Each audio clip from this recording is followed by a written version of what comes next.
बना था जहाँ के नियम कायदे कानून कुछ अलग होते थे।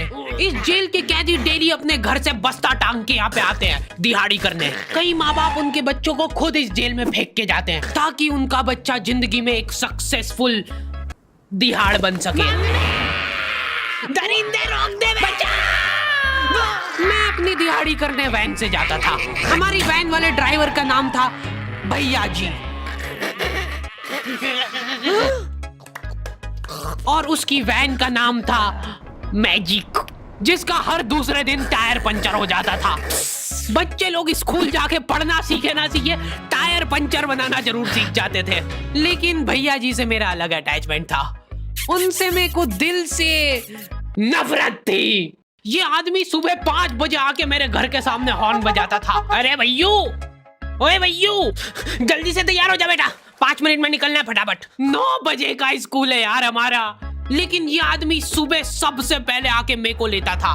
उसके बाद हम 3-4 घंटे पूरे शहर भ्रमण पे निकलते थे। शहर के पूरे आखिरी कोने से बच्चे ले लेके आता था ये आदमी।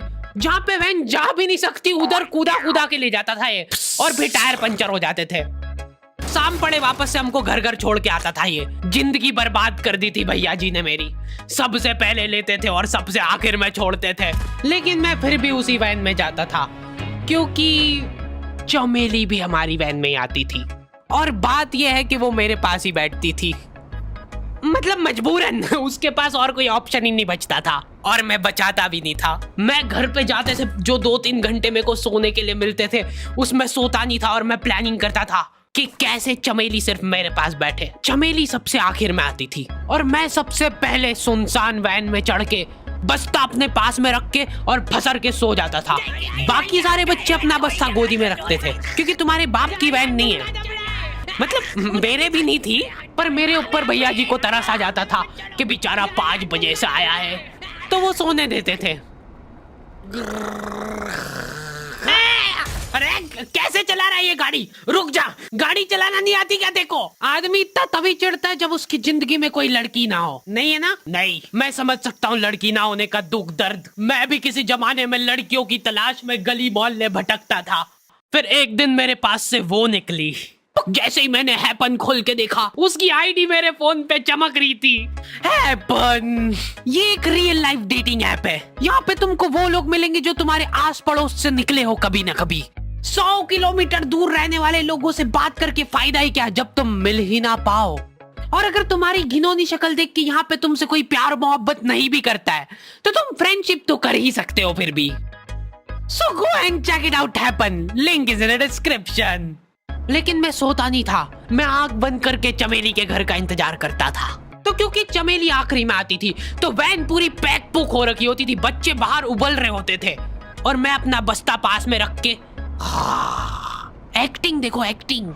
और जैसे ही वो आती थी, हड़बड़ाना नहीं, ऐसे टाइम पे हड़बड़ाते नहीं है कि फटाफट बैग उठाया और आओ इधर बैठो जल्दी। मत करना ये हरकत, भाग जाएगी वो। ठरक नहीं झलकना चाहिए, जरासिक भी एकदम सटल रखना है। क्या हुआ?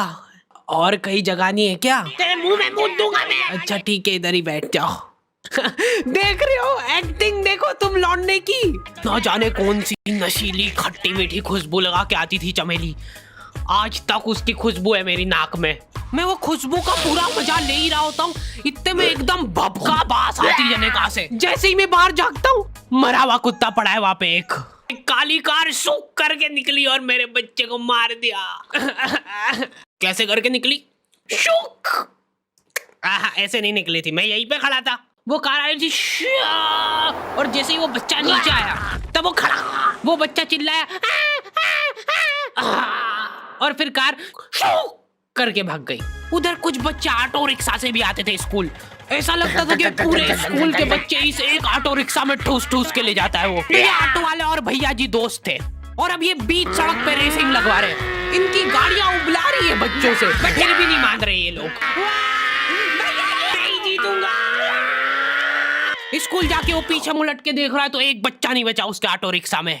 हमारे भैया जी बेचारे पीछे से उनके गिरे हुए बच्चों को उठा उठा के ला रहे थे। ये सब हरकतें करके हम लोग जैसे तैसे कैद खाना पहुंच जाते हैं। सुबह 5 बजे से निकलने के बावजूद हम लोग लेट पहुंच रहे हैं। वहां पे पहुंच के हमने देखा कि 4 लौंडे मरे हुए पड़े हैं। जिनको डॉन ने मारा है। डॉन हमारे स्कूल की इंचार्ज थी। डॉन का कद छोटा था और पेट मोटा था, और आश्चर्य की बात यह है कि समय के साथ उसकी हाइट कम हो रही थी। मतलब बड़े नहीं बड़े वो चलता है एक बार को, पर इसकी कम हो रही थी। डॉन बहुत स्ट्रगल करके कार से स्कूल आती थी खड़े होके, क्योंकि बैठ जाए तो उसको सामने की सड़क नहीं दिखती थी। वो अलग बात है, खड़े होके भी पूरा नहीं दिखता था। हर रोज 2-4 कुत्ते कुचलते हुए आती थी वो। फिर मेरे को समझ आया कि रास्ते में जो कुत्ते दिखे थे वो डॉन इस कैद खाने में छत पे बैठी रहती थी स्नाइपर लेके। कोई भी कैदी कुछ गलत गतिविधि करता हुआ दिखता था तो वहीं पे, मैडम इनकी लाश का क्या करना है? अरे ये तो आपको पता ही है। कहाँ रह गए थे यार झमू दीदी? फटाफट ये खून वून साफ करो। झमू दीदी बुलेट से स्कूल आते थे और ये अफवाह फैली हुई थी पूरे स्कूल में कि उनके घर पे मर्सिडीज भी है। लेकिन झमू दीदी हम्बल रहना पसंद करते हैं।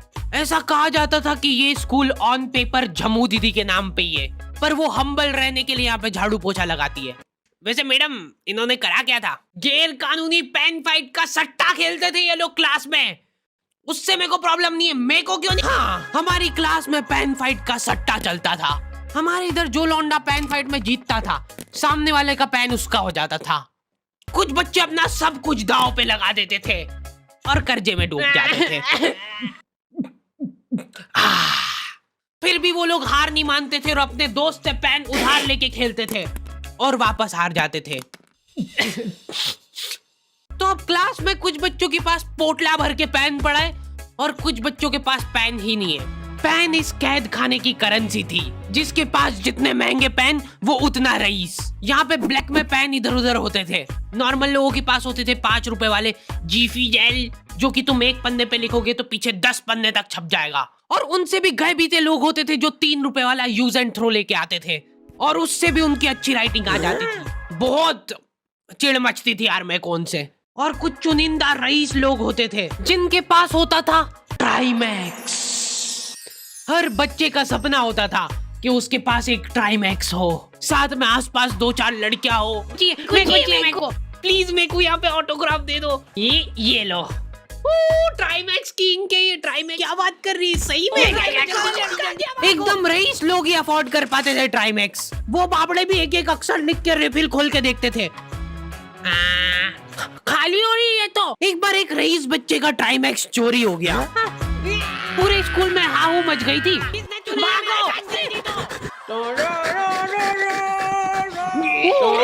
वो देखो, उस दिन हमको पता चला कि वो आदमी दौड़ भी सकता है। हमारे स्कूल में कुछ भी कांड हो रहा है, ये आदमी सबसे पहले दौड़ के आएगा। पूरा बैग खोल चोर, और बच्चों के बैग चेक करेगा। स्कूल वालों को भी इसकी सैलरी देते वक्त सबसे ज्यादा आंख करती है। सैलरी किस चीज की? इस आदमी की शक्ल देख के ऐसा लगता था कि ये स्पोर्ट्स की आड़ में वैन वालों के साथ मिलके बच्चों की स्मगलिंग करता है। इस महान आदमी का नाम था भूषण। इसने अपनी जांग पे टैटू करा रखा था। भू अलग जांग पे, सड़ अलग जांग पे। सर कल से खो खो खेलने के लिए कितनी बजे आना है? वो तो बैग चेक करा पहले तू। इन्होंने पूरे कैद खाने के कैदियों को लाइन से खड़ा कर दिया है। पेन हमारी क्लास के बच्चे का गुमा है और पूरे स्कूल में ढूंढ रहे हैं लोग। आखिरी में पता चलता है कि वो बच्चा घर पे भूल के आ गया था उसका पेन। सॉरी बेटा, एक फेड में मुंह देगा।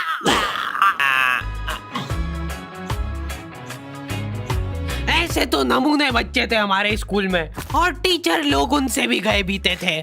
हमारे स्कूल में टीचरों को उनके नाम से कोई जानता ही नहीं है। बच्चों ने उनकी हरकतों के अनुसार टीचरों के नाम रखे हुए। हमारे इंग्लिश वाले टीचर का नाम था छोटा भीम। इससे चिड़चिड़ा आदमी मैंने आज तक नहीं देखा। छोटा भीम की हॉबी थी लड़कों को कूटना। उस बेचारे की हाइट छोटी थी तो बच्चे के मुंह तक उसका हाथ ही नहीं पहुंचता था। बेचारा ऊंचक उचक के मारता था, फिर भी कमर तक ही हाथ पहुंच पाता था उसका। एक पॉइंट पे मेरे को ऐसा लगने लग गया था कि उसको सैलरी लड़कों को कूटने की मिल रही है। कभी किसी बच्चे को बहुत ज्यादा मार दिया, घायल हो गया वो बेचारा, ये लो आपका एक्स्ट्रा बोनस। होमवर्क तुम्हारा बाप करेगा क्या? सर मेरे पापा मर गए थे। तू भी मर जा। ये लो। अरे वाह, नहीं चल रही, सांस तो नहीं चल रही है। हाँ कंफर्म कंफर्म मर चुका है ये। ओह ये लो आपका प्रमोशन हो गया है। लड़कियों से उसका अलग अटैचमेंट था। कौन सा परफ्यूम लगा के आई हो? सर थोड़ा थोड़ा दूर रहो। अरे मैं कुछ कर थोड़ी ना। भोली सी सूरत और आंखों में ठरक लेके स्कूल आ जाता था ये daily. So this means that he will jump over it and then he started. ये आदमी इंग्लिश को इंग्लिश में ही ट्रांसलेट करके चल जाता था हमारी नंगी आंखों के सामने। इधर वॉशरूम में मौत का नंगा नाच मचा रखा था लॉन्डो ने। 4 लॉन्डे दिन दिन भर वॉशरूम में जाके खड़े हैं, कुछ भी नहीं कर रहे वो लोग वहां जाके। उनको बस मन की शांति मिलती है वहां जाके।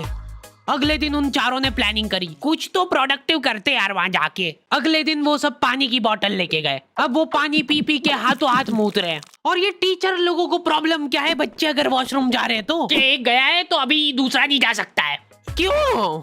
तुम्हारे घर की लेटरिन थोड़ी ना है वो कि एक टाइम पे एक जना यूज कर सकता है। मान लो वो 2 जने अगर वॉशरूम में मिल गए तो वो क्या कर लेंगे ज्यादा से ज्यादा? भाई यहाँ का बल्ब निकाल लेते हैं ना। हाँ निकाल लो, फीस भरी है अपन ने। लॉन्डो को ऐसा लग रहा है कि इन्होंने फीस भर के पूरा स्कूल खरीद लिया है। 10 लॉन्डे कॉरिडोर में छाती चौड़ी करके चल रहे हैं प्रिंसिपल के सामने। प्रिंसिपल को इग्नोर कर रहे हैं ये लोग। इनको ऐसा लग रहा है कि इन्होंने फीस भर दी है तो प्रिंसिपल इनके पैर पड़ेगी। उनमें से आधों ने फीस भरी भी नहीं है। हमारा स्कूल बिल्कुल सेफ नहीं था। हमारे वॉशरूम में चोरियां हो जाती थी यार। बल्ब चोरी करने के बाद सब लोग अंधेरे में मूत रहे एक दूसरे के जूते पे। उधर उधर कर।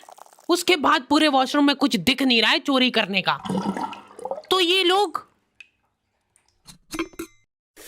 हाँ नल उखाड़ के ले गए। नल कौन ले जाता है? कभी वो मछली वाले साबुन चोरी हो जाते थे, कभी ये फिनाइल की सफेद गोली को माउथ फ्रेशनर समझ के खा जाते थे। भाई भाई इसको चबा मत, इसको चूस, ज्यादा देर तक चलेगी ऐसे। ठंडक हो रही भाई, ठंडक।